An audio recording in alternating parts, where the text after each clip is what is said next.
Tunggu dulu, saya tahan dulu, saya tanya dulu ke orang. Bapak Zirina masih sendiri?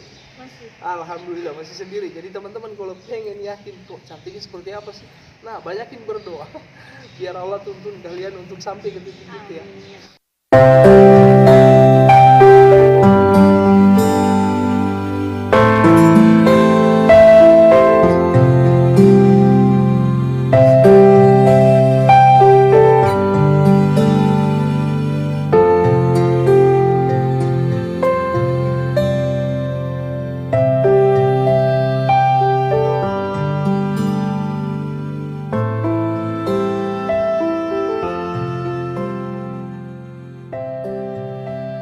Sebelum kalian jauh menonton video ini, kalian jangan lupa dukung atau support terus channel ini agar kami bisa terus membangun dan mengembangkan channel ini teman-teman ya. Tentunya dengan cara kalian tekan tombol like, kalian isi kolom komentar dengan saran ataupun ide dari kalian agar saya bisa mempertimbangkan itu untuk menghadirkan kisah atau video berikutnya seperti apa ya teman-teman. Dan yang pasti kalian jangan lupa tekan tombol subscribe-nya ya teman-teman semua. Kali ini kita sudah bersama dua orang narasumber di sini ya teman-teman ya. Nah, obrolan apa yang akan kita kulik hari ini, kalian terus simak video ini ya teman-teman ya. Tapi sebelum lanjut ke obrolan yang menarik, saya perkenalkan dulu narasumber saya hari ini ya teman-teman ya. Assalamualaikum Mbak. Ya, Mbak, namanya siapa ya? Diva sama Mbak Fazrina. Nah, jadi teman-teman semua, di sini saya sudah bersama Mbak Diva dan Mbak Fazrina yang akan menjadi narasumber kita, bagian dari edukasi kita kali ini untuk memberikan hal-hal yang bisa menginspirasi banyak teman-teman lainnya di luar sana. Memang ini adalah obrolan yang sederhana, tetapi paling tidak ketika teman-teman semua bisa menyimak ini, maka ada hal yang bisa dijadikan pelajaran dalam kehidupan kita sehari-hari ya teman-teman ya. Jadi sebelum kita ngobrol jauh atau lebih lanjut, saya akan lebih dulu menanyakan beberapa hal ke narasumber kita hari ini ya, tentunya dengan Mbak Diva sama Mbak Fazrina ya. Oke. Oh ya, Mbak Diva,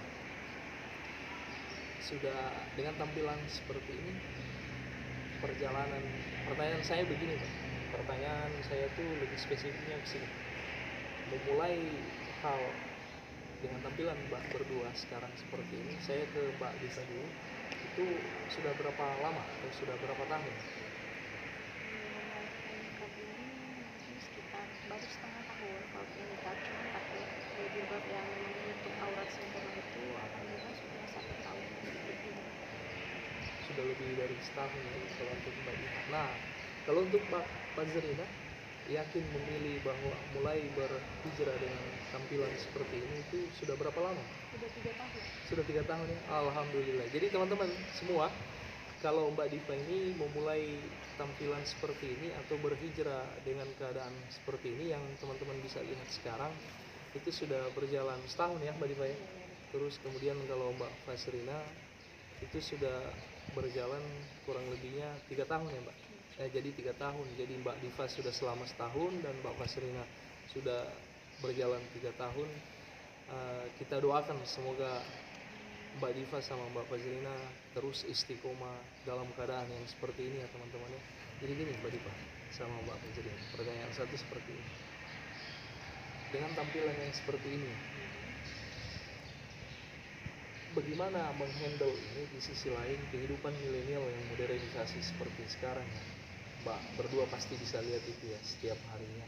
Kemudian Mbak dalam sehari-hari tampil seperti ini, terasa ada sesuatu nggak yang mengganjal bahwa saya tampil seperti ini nih, ada yang ini. Gimana perasaannya dengan tampilan yang seperti ini sebenarnya? Kalau dari Mbak Fazrina gimana? Saya sih enggak bermasalah gitu. Enggak ya?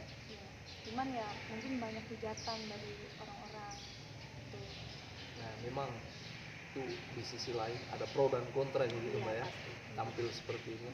Nah, kalau Mbak Diva dengan tampilan yang seperti ini, merasa terganggu nggak kegiatan atau aktivitas sehari-hari? Alhamdulillah enggak sih.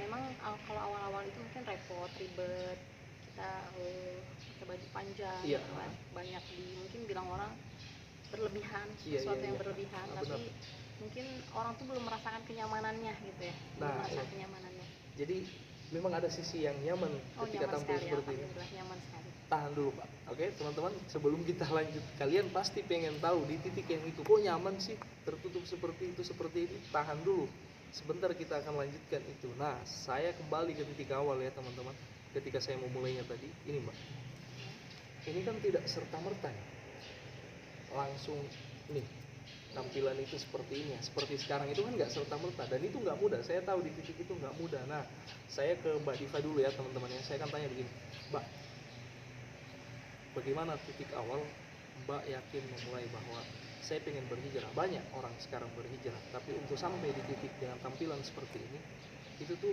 tidak mudah, ya kan? Tentu tidak mudah. Nah, yang meyakinkan Mbak, yang memotivasi Mbak, pasti tentunya teman-teman, keluarga di situ jadi bagian yang terbaik untuk memotivasi itu. Tapi di sisi lain, tentu ada tekad dan niat yang lahir dari pribadi sendiri ya teman-teman ya. Nah, kita akan tanya itu ke Mbak Diva, yang meyakinkan Mbak selain keluarga yang menjadi support terbaik, apa yang paling berindikasi bahwa sudahlah saya harus memulainya pada saat itu, seperti yang Mbak sampaikan sudah setahun yang lalu. Iya, iya. Awalnya yang paling pertama mungkin kita harus mencintai diri sendiri, harus tahu cara melindungi diri sendiri. Ada 2 poin di awal yang disampaikan oleh Mbak Diva. Yang pertama, cintai diri sendiri, kemudian pelindungi diri sendiri. Kita akan kembangkan hal itu menjadi hal yang menarik untuk kita simak ya.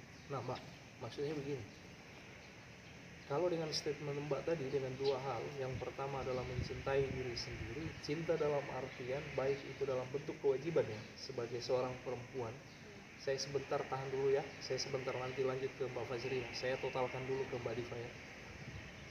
Cinta dalam artian ini kewajiban saya sebagai ciptaan yang diciptakan oleh Allah, kemudian saya sadar betul bahwa ada titik di mana saya harus menunaikan kewajiban.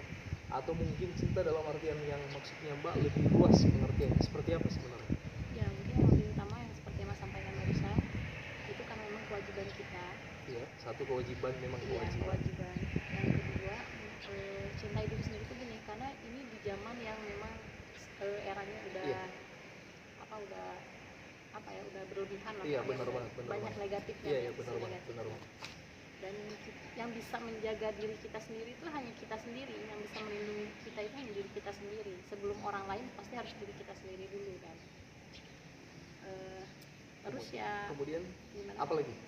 Selain 2 hal tadi yang mendasari motivasi Mbak Diva untuk ya saya harus berhijrah dengan tampilan seperti ini, itu apa? Iya, karena kalau dari Diva pribadi itu berpikirnya gini, kita ini hidup untuk apa sih gitu kan, tujuannya kita hidup untuk apa, terus kita tuh nggak selamanya hidup di dunia ini juga, ini hanya tempat persinggahan aja. Iya, benar-benar. Terus di satu titik itu saya berpikir, saya mau sampai kapan kayak gini terus. Dulu kan memang pernah pakai celana ketat, pakai ini, sempat menjalani kehidupan kayak gitu tuh sempat, cuman dirasa sama hati tuh kok lelah, letih gitu, apa yang didapat. Terus berpikir mau sampai kapan ya kayak gini, apa sih manfaatnya kita seperti ini gitu, mengejar dunia terus. Karena kalau kayak passion, gaya, apalagi perempuan ya nggak ada Iya, habisnya sih kan kayak gitu. Nah jadi itu satu motivasi saya untuk harus kayak gini tuh, bahwa apa ya, nggak akan habisnya gitu kalau kita ngejar dunia tuh nggak ada ujungnya. Jadi harus jadi diri sendiri, cari kenyamanan sendiri, ciptakan kenyamanan dalam diri sendiri. Nah, saya bisa menyimak itu Mbak. Jadi teman-teman begini, saya mau menyimpulkan satu hal dari yang disampaikan Mbak Diva tentang 2 hal tadi. Yang pertama adalah mencintai diri sendiri, kemudian yang kedua kita melindungi diri kita. Benar, jadi benar ya teman-teman ya, cinta yang disampaikan oleh Mbak Diva itu dalam artian apa, bahwa di situ ada titik yang menjadi kewajiban kita sebagai bentuk cinta kita kepada diri sendiri yang telah diciptakan oleh Allah, kemudian ditempatkan di buminya Allah Subhanahu wa taala sampai saat ini. Memang tidak mudah, tetapi kan sadar akan satu kewajiban Mbak ya. Iya. Saya ke Mbak Fajrina ya. Nah, kalau Mbak Fajrina sendiri yang sudah 3 tahun kan Mbak ya? Sudah 3 tahun ya. Anak pesantren sih ini. Alhamdulillah. Jadi Mbak Fajrina ini teman-teman, dia adalah backgroundnya itu memang dari pesantren ya, dari pesantren. Jadi mungkin agak sedikit mudah perjalanan religinya dibanding Mbak Diva, tetapi satu hal yang harus kalian tahu, terberatnya di mana ketika memilih background pendidikannya itu tadi ya. yakin untuk ke pesantren, di situ titik beratnya, yakin saya. Tapi untuk memastikan itu kita tanya langsung ke Mbak Fajrina ya teman-teman. Nah Mbak Fajrina, saya ke titik awal dulu ya, masih gini. Berarti pesantrennya setelah lulus SMA atau SMP? Setelah lulus SMP. Setelah lulus SMP, kemudian SMA-nya di pesantren. Jadi sekolah menengah atasnya Mbak Fajrina ini atau SMA-nya itu setelah SMP dia langsung memilih pesantren, di pesantren. Mbak, pilihan Mbak dalam pendidikan itu ya, memilih pesantren yang meyakinkan Mbak, sudahlah saya memilih pesantren. Tidak seperti anak-anak yang pada umumnya ya, yang lebih memilih yang ke umum lah dalam hal pendidikan. Yang meyakinkan Mbak. Ini selain orang tua ya, kalau orang tua kan selalu yang terbaik untuk anaknya pokoknya, baik dalam hal pendidikan atau dalam hal apapun selalu pengen yang terbaik yang didapatkan oleh anak-anaknya. Orang tua memang dasarnya seperti itu. Jadi saya tepikan dulu untuk orang tua yang memotivasi Mbak Fajrina memilih background pendidikan ke pesantren itu apa sebenarnya? Karena ingin gimana ya, ingin memperdalam ilmu agama. Ingin memperdalam ilmu agama ya, makanya memilih background pendidikan. Iya sudah, saya memulainya ke pesantren. Mbak, ketika di pesantren ya, itu kan tidak mudah banget sebenarnya. Iya, yang pertama berpisah dengan orang tua tentunya ya. Iya. Lingkungan teman-teman yang biasanya selama masa sekolah SMP itu ya, Iya. dan tentu ditinggalkan itu ya, tinggal di pondok pesantren. Nah, yang berat di pondok pesantren itu Mbak, baik dari sisi itu tadi terpisah dengan keluarga, terpisah dengan teman-teman, tapi kan di sisi lainnya pengen memperdalam ilmu agama dalam artian bahwa ini tekad saya memilih ini karena saya yakin bahwa saya akan memperdalam ilmu agama dengan background pendidikan memilih sekolah pesantren gitu. Tetapi pertanyaan saya begini, di pesantren itu kan nggak semua ya, ada juga yang saya lihat atau mungkin saya yang keliru ya teman-teman ya, kita tanya, kan pesantren nggak semua menganjurkan untuk menggunakan nikah. Maksudnya kalaupun anjuran itu secara pribadi sebenarnya kalau menggunakan, tapi memang kan lebih diarahkan untuk menggunakan itu. Iya, di pesantren Mbak Fajrina sendiri sebenarnya memang semua awalnya itu menggunakan nikah. Enggak semua ya. Nah itu maksud saya. Jadi teman-teman ya, kan di tempat Mbak Fajrina ini enggak semua kan, enggak semua menggunakan nikah tertutup seperti Mbak Fajrina. Nah Mbak Fajrina sendiri karena di lingkungan itu melihat banyak juga teman-teman yang tidak menggunakan itu kan, yang meyakinkan Mbak Fajrina untuk betul-betul menutup sampai menggunakan nikah itu apa? Pertama keyakinan, kedua menjaga dari fitnah.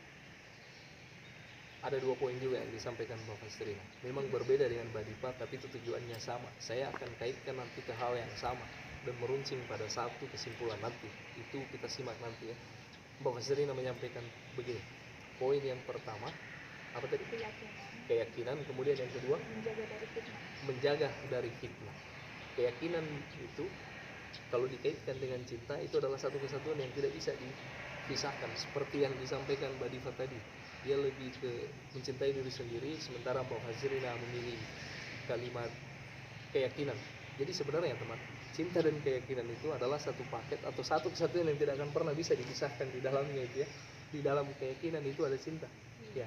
Di dalam cinta ada hal atau upaya untuk menjaga diri baik dari fitnah. Kemudian seperti Mbak Diva yang sampaikan poin kedua tadi ya teman-teman ya, menjaga dari fitnah. Mbak, saya perluas ya, saya perluas soal fitnah ini. Fitnah dunia kan memang teman-teman ya lebih kejam dari fitnah tetangga, itu pasti gitu, ya. Meskipun memang ya tetangga kalian hidup di dunia juga, tetapi begini teman-teman, kita perluas dalam artian apa Mbak? Fitnah yang paling mengerikan ya, fitnah yang paling mengerikan sebagai seorang perempuan di zaman sekarang, ketika kita tidak yakin memilih berhijrah, Mbak lebih ke arah mana? Fitnah yang seperti apa sebenarnya? Nah, kan waktu itu Iya, gimana? ada orang itu bilang itu cantiknya gitu. Jadi saya ini menjaga karena gini Mas, kalau lelaki sudah bilang kayak gitu, itu setiap kali dia membayang-bayangkan wajah kita itu sama dengan zina. Jadi saya menjaga matanya mereka dengan cara seperti ini. Jadi teman-teman, kalau sekalian sih ada hal yang menarik saya tangkap jadi bahasa Mbak Fajrina bahwa dia menjaga diri dari fitnah itu dalam artian seperti apa? Saya tadi coba perdalam dan benar. Mbak Fajrina menyampaikan hal seperti ini, bahwa saya menjaga diri dari fitnah karena ketika belum tertutup seperti ini ya, banyak pujian yang disampaikan ke dia, sementara dia yakin bahwa itu hal yang tidak baik. Itu hal yang tidak baik dalam artian apa? Ketika disampaikan dalam bentuk berlebihan ya, itu menjadi tidak baik. Jadi dia atau Mbak Fajrina ini menjaga diri dengan menutup menggunakan nikab, menjaga atau menghindari fitnah itu tadi. Kalian mau tahu yang saya tangkap apa? Ketika Mbak Fajrina menyampaikan begini teman-teman, bahwa pada saat itu sebelum menutup dengan menggunakan nikab seperti sekarang, ada yang menyampaikan bahwa kamu memang cantik atau kamu cantik. Yang saya maksudnya kalian garis bawahi kalimat cantik itu tadi ya.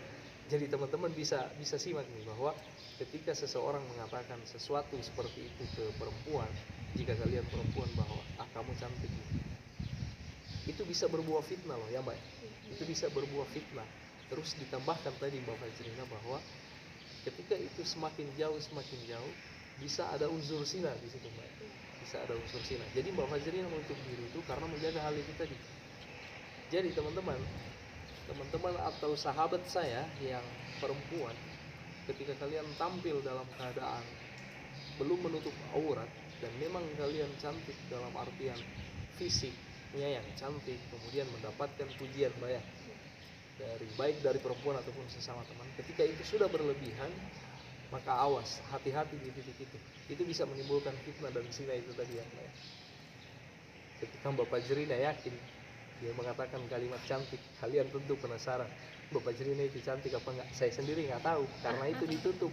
Nah kalau kalian pengen tahu, saya kasih satu tips nih gini, perbanyak berdoa kalau kalian pengen berjodoh dengan itu. Perbanyak berdoa, tapi tunggu dulu, saya tahan dulu, saya tanya dulu ke orang, Mbak Fajrina masih sendiri? Masih. Alhamdulillah masih sendiri. Jadi teman-teman kalau pengen yakin kok cantiknya seperti apa sih, nah banyakin berdoa biar Allah tuntun kalian untuk sampai ke titik itu ya. Amin. Nah jadi teman-teman, saya mengambil itu statement biar kita bisa rileks ya Mbak. Saya bercanda di titik itu tadi ya. Tapi kalaupun benar alhamdulillah ya, karena kita nggak pernah tahu jodoh, itu urusan Allah ya.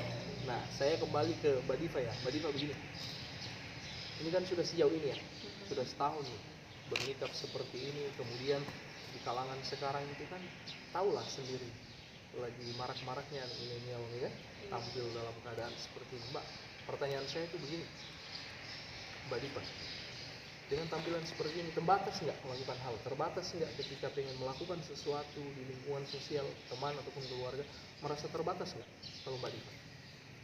Alhamdulillah sih, karena memang tujuan saya pertama itu kan tadi mencintai diri sendiri, Iya. melindungi diri sendiri. Iya. Karena di situ pasti kita tuh yang tahu diri kita tuh kan kita ya. Iya. Jadi ini yang baik untuk kita tuh yang kayak gimana sih, kan itu kita yang tahu. Jadi di situ kalau mau dapat kenyamanan tuh ya itu kita harus tahu diri kita sendiri dulu gitu. Terus kalau untuk tadi Mas bilang terbatasi nggak sih gitu sama itu, alhamdulillah enggak. Mungkin kalau dari diri saya karena udah nyaman, jadi nggak ada rasa terbatasi. Tapi mungkin kalau dari orang, mungkin dari keluarga atau teman, mungkin ada yang mungkin sedikit risih ya ngelihatnya, kok ribet gitu, repot betul itu pakaiannya gitu. Cuman ya kembali lagi mungkin itu penilaian orang, kita nggak bisa melarang juga, itu hak mereka gitu. Tapi ya kita nikmatin aja sih, jalanin aja gitu, nyamannya kita seperti apa, karena kita ngejalanin juga kan. Cuma kalau untuk niqab ini, karena ini kan hukumnya sunnah ya Dek. Di dalam istiqomah penting untuk memperluas network. Yang pertama, pergaulan, memilih komunitas yang positif ya Mbak. Kemudian yang kedua, ketika berada dalam lingkungan sosial, terus menjaga diri ketika ada di lingkungan itu ya. Meskipun mungkin dengan teman-teman yang belum bisa sampai ke titik ini ya, tapi tetap bisa istiqomah karena apa? Selalu ada cinta dalam diri ya. Makanya intinya yang disampaikan Mbak Diva tadi itu karena cinta kepada diri sendiri. Jadi untuk sampai ke titik istiqomah itu tidak mudah, tetapi karena adanya cinta kepada diri sendiri, jadi kita berada dimanapun, insya Allah istiqomah itu selalu terjaga. Begitu Mbak Diva ya. Dan jangan peduli bicara orang yang negatif. Nah ya benar. Tapi andai kata pembicaraan orang itu negatif ada benarnya, ya kita ambil benarnya untuk introspeksi diri. Tapi jangan sampai membuat iman kita jadi down. Iya benar. Jadi teman-teman kan, dalam istiqomah juga ada dua hal. Yang pertama pro dan kontra ya Mbak ya. Iya, betul. Nah pasti jadi ada. tentu ada orang yang pro dan ada yang kontra. Mbak Diva menyampaikan bahwa ketika di titik yang kontra, kita juga tidak serta-merta mementalkan itu sebagai hal yang tidak baik. Tidak. Mbak Diva menyampaikan jika itu kritik yang membangun, kontra yang dalam artian bahwa bisa menjadi edukasi untuk mengintrospeksi diri, kenapa tidak diambil sebagai hal yang menjadikan diri kita itu menjadi lebih baik gitu, Mbak. Iya, betul. Nah, kalau yang pro-nya itu mesti, tetapi bagaimana menjaga untuk mendapatkan hal-hal yang pro atau positif dalam keadaan seperti ini, itu tadi memilih komunitas yang baik, bergaul dengan orang-orang yang selalu menjaga bahwa iya, ini seorang Mbak Diva, ada titik untuk menjaga itu agar di sisi lain beliau tidak terganggu dengan hal-hal yang mungkin bertentangan dengan tampilan Mbak Diva seperti sekarang. Oke teman-teman, saya ke Mbak Fajrina ya. Setelah ke Mbak Diva tadi, saya ke Mbak Fajrina. Nah kalau Mbak Fajrina yang lebih mengindikasi atau maksudnya memotivasi dan tetap istiqomah seperti sekarang itu apa? Kalau saya sih mas kayak bernuansa religi ya mas ya. Iya. Karena saya tuh cinta, maksudnya ini kan pakaiannya Iya. Sayyidah Fatimah gitu. Benar. Jadi saya membuktikan cinta kepada Sayyidah Fatimah itu dengan cara tetap istiqomah dengan pakai ini. Mbak untuk memulai memilih tampil dengan seperti ini karena pernah melakukan kesalahan atau memang enggak, saya pengen tiba-tiba aja gitu atau gimana? Kalau buat kesalahannya pasti pernah sih, banyak dosa banyak iya. mas. Cuman untuk memulai seperti ini ya karena itu udah jenuh sama ya pakai udah bosan, udah puas juga lah kita pakai baju seperti ini. Iya. Terus jalan-jalan dengan pakaian terbuka gitu udah jenuh, udah puas gitu, udah bukan masanya lagi lah. Kita harus kembali ke kewajiban kita ini apa sih, kita di dunia ini untuk apa sih. Ya. Jadi teman-teman, saya bisa menyimpulkan nih bahwa untuk memulainya itu kita tidak perlu banyak statement, cukup kita kembali ke diri bahwa memang sudah harus mulai. Kenapa? Karena hidup yang tidak terarah atau di luar koridor akan menghadirkan rasa jenuh sebenarnya ya Iya. ke dalam diri kita. Hanya terkadang begini teman-teman ya, bukan teman-teman saya sendiri, kadang kita itu tidak begitu paham sebenarnya itu tanda apa sih ketika datang hal yang seperti itu dalam diri ya. Jadi sebenarnya beruntung ketika seseorang dihampiri perasaan bahwa aduh saya jenuh nih dengan Ya, kehidupan sebenarnya seperti itu ini ya kan. salah satu hidayah dari Allah sih itu. Nah, spesifiknya tadi saya mau mengatakan itu dan alhamdulillah sudah disampaikan oleh Mbak Diva bahwa itu sebenarnya adalah bentuk hidayah dan ketika kita mengambil maka dia akan menjadi hidayah. Tetapi ketika kita tidak mengambil itu sebagai titik balik kita untuk menjadi lebih baik, maka tidak akan berubah menjadi hidayah itu teman-teman ya. Hanya akan menjadi hidayah ketika kita mengambil untuk memulai itu tadi sebagai titik balik untuk kita kembali ke koridor yang telah ditetapkan ya teman-teman ya. Saya ke Mbak Fajrina deh, karena Mbak Fajrina ini lebih milenial banget. Mbak Fajrina usianya sekarang berapa? 19. 19 ya. Nah kan usia Si milenial muda nih. banget. Teman-teman semua melanjutkan obrolan kita tadi karena tadi kita sempat jeda karena sudah tiba waktu sholat zuhur tadi Mbak. Sudah tiba waktu sholat zuhur, setelah sholat zuhur juga sudah waktunya untuk makan siang buat Mbak Diva sama Mbak Ririn. Nah makanya kita lanjutin di salah satu kafe yang ada di Kota Tarakan juga ya teman-teman ya. Jadi sebelum kita mengakhiri obrolan kita kali ini yang sudah kita coba tadi ungkap beberapa hal dari perjalanan Mbak Diva sama Mbak Ririn ya teman-teman. Jadi saya rasa kami cukupkan video ini atau wawancara kita hari ini sampai di sini ya teman-teman ya. Tapi sebelumnya itu ya teman-teman, bahwa sebaik-baik titik pengembalian diri itu selalu kembali ke diri kita. Kapan dan di mana kita akan memulainya. Jadi untuk hal itu kita nggak perlu menunggu waktu untuk memulai itu.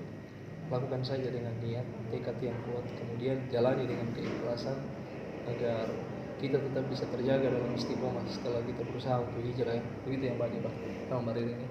Oke teman-teman, insya Allah nanti di kesempatan berikutnya jika memang beliau berdua ini Mbak Ririn sama Mbak Diva bersedia untuk kita di live session berikutnya, misalnya kita hadirkan itu ya teman-teman. Tapi kami tidak menjanjikan itu sebagai bentuk hal yang kalian tunggu ya, tidak. Nanti kita akan coba atur waktu, atur schedule atau jadwal. Karena Mbak Ririn punya kegiatan sendiri, kemudian Mbak Diva juga punya aktivitas sendiri, dan saya pun punya kesibukan sendiri. Nanti kita coba atur jadwal ya, kita atur waktu untuk hal itu.